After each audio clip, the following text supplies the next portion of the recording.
Niente, variazioni e scorribande qui su Radio Libertà.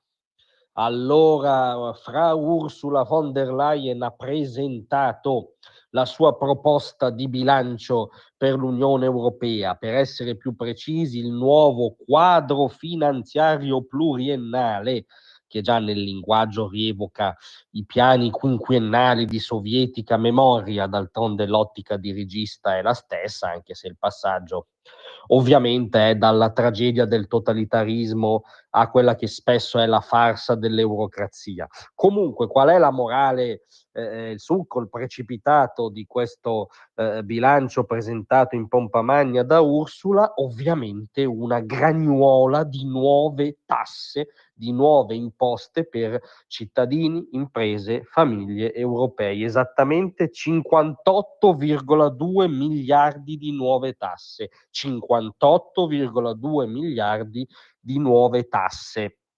Diciamo che è sempre più evidente che lo strumento fiscale non è appunto uno strumento di politica economica, peraltro da dosare il più possibile perché esistano ancora dei contribuenti, diciamo, ma per lor signori di Bruxelles è una sorta di mania, di psicosi compulsiva, 58,2 miliardi di nuove tasse. Lo ripeto perché vorrei rendermi conto io per primo dell'enormità.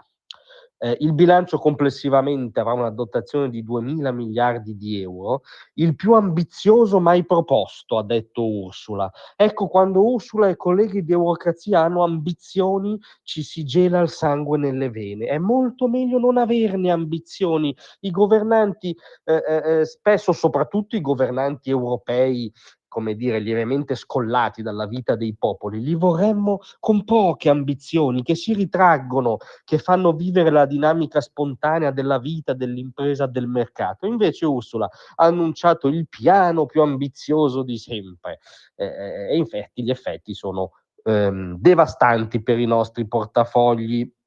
La von der Leyen ha spiegato che dobbiamo ripagare il nostro debito condiviso per la ripresa, il Next Generation EU, lo strumento che serve a finanziare i PNRR nazionali, che quindi, come dire, col cavolo, che erano a fondo perduto e non implicavano un conto da pagare. Il conto c'è, sta arrivando.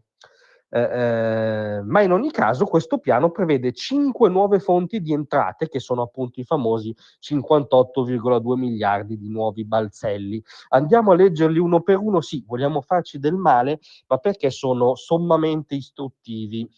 La prima è un adeguamento del sistema di scambio di quote di emissioni, cioè i certificati per inquinare che le imprese devono acquistare per poter produrre. In estrema sintesi, ancora più burocrazia per le imprese in nome delle patunie green. La seconda è il meccanismo di aggiustamento alle frontiere del carbonio. Attenzione, rullo di tamburi. Un dazio sulle produzioni estere che non rispettano gli standard ambientali dell'Unione Europea. Un dazio sulle produzioni estere, quindi attenzione, il dazio non è cattivo, malvagio, infernale in sé.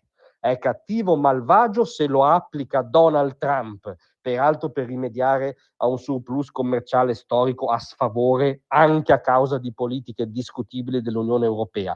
Ma ci sono anche i dazi buoni, i dazi benefici, i dazi santi, i dazi giusti, e sono i dazi previsti da Ursula nel suo piano di bilancio dell'Unione Europea.